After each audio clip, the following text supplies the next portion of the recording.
Hello and welcome to the next lecture of machine learning. हम logistic regression की implementation की तरफ आगे बढ़ते हैं। इस वीडियो में हम लॉजिस्टिक रिग्रेशन से मुताल्लिक जो केस स्टडी डाटा हमने डिस्कस किया था उसको लोड करेंगे और उसकी प्री प्रोसेसिंग करेंगे। रिमेंबर, हमारा डाटा जो है वो एज और एस्टिमेटेड सैलरी के ऊपर कंप्राइज कर रहा होगा। बाकी के दो कॉलम्स हम डिस्कार्ड करेंगे और परचेज्ड जो है लास्ट कॉलम, उसके बारे में हमारा क्लासिफिकेशन काम कर रहा होगा कि आया कि हमारा कस्टमर हमारी प्रोडक्ट को परचेज़ करेगा या नहीं करेगा। तो इस तरह से हमारे पास जो रॉ डाटा है उसके अंदर 5 डिफरेंट कॉलम्स हैं और इन कॉलम्स के अंदर से हमने कॉलम नंबर 3 और 4 और 5 तीन को लोड करना है और इनमें से जो 3 और 4 हैं वो हमारे इंडिपेंडेंट वेरिएबल्स बनेंगे और 5 जो है वो हमारा डिपेंडेंट वेरिएबल बनेगा। आइए अब हम कोड की तरफ चलते हैं। इस वक्त आपको पाइथन का एडिटर नज़र आ रहा है। इस एडिटर के अंदर मैंने प्री प्रोसेसिंग का कोड ऑलरेडी लोड कर रखा है।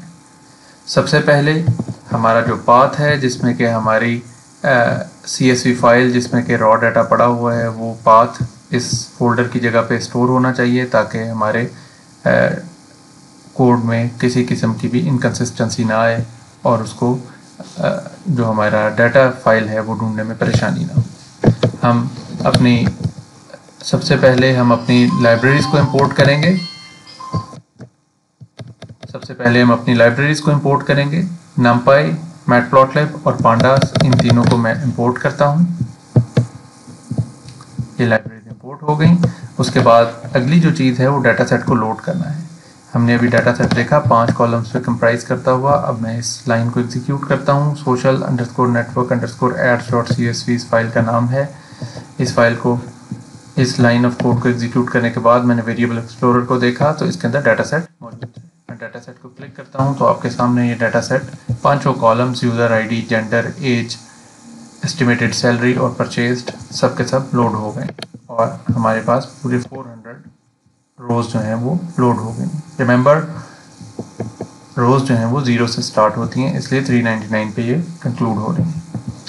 हमने क्या बात की थी कि हमारे पास यूज़र आईडी और जेंडर जो हैं इनकी हमें ऐसा ज़रूरत नहीं है। हम एज और एस्टिमेटेड सैलरी को एक्स के अंदर लोड करेंगे जबकि वाई में परचेज का कॉलम आना चाहिए।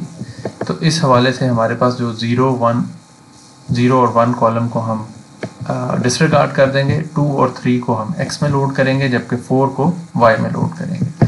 तो इसके लिए जब हम इस चीज़ को एग्जीक्यूट करेंगे तो एक्स कॉलम के लिए हमारे जो इंडेक्स लोकेशंस हैं वो हम 2 और 3 देंगे जबकि y के लिए -1 जो हमारा स्टैंडर्ड हम अभी तक यूज़ कर रहे हैं वो भी दे सकते हैं और यहाँ पे 4 लिखेंगे तब भी वो वही काम करेगा और आखिरी कॉलम को लोड कर लेगा y के अंदर।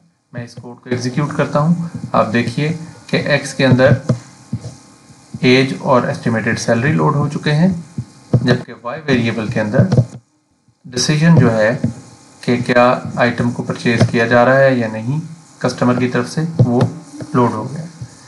अगली चीज़ जो हमें करनी है वो ट्रेनिंग और टेस्ट की स्प्लिटिंग है। ट्रेनिंग और टेस्ट की स्प्लिटिंग जो है वो हमारे लिए बड़ी इंपॉर्टेंट है, रिग्रेशन के लिए भी और क्लासिफिकेशन के लिए भी।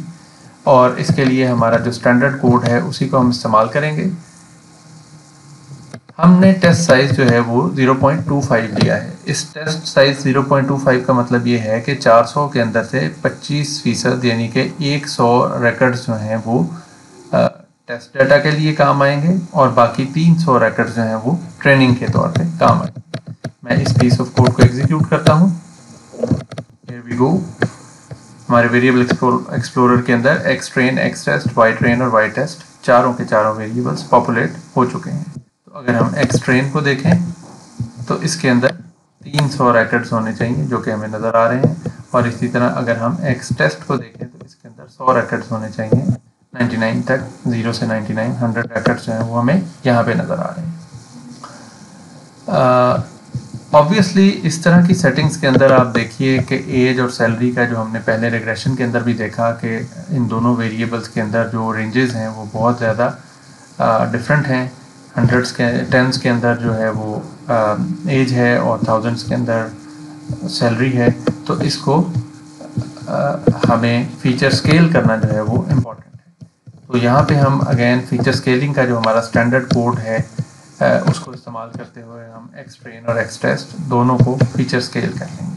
तो फीचर स्केल करने के बाद अब जब हम एक्स ट्रेन और टेस्ट को देखें तो आप देखिए कि इनकी वैल्यूज़ जो हैं वो अब एक स्पेसिफाइड रेंज से -2 से +2 के दरमियान इस वक्त एग्जिस्ट करेंगे, या -3 से +3 के दरमियान जिस भी रेंज में इसने इसको डिवाइड किया है। तो अब एज और सैलरी की जो वैल्यूज़ हैं वो कंपेरेबल हो चुकी हैं। तो इस तरीके से हमने अपने डाटा को ना सिर्फ लोड कर लिया है बल्कि उसे प्री प्रोसेस भी कर लिया है। नेक्स्ट वीडियो में हम देखेंगे कि मशीन लर्निंग का मॉडल किस तरह से इम्प्लीमेंट किया जा सकता है और उससे रिजल्ट्स कैसे बनाए जा सकते हैं। Until then, enjoy machine learning.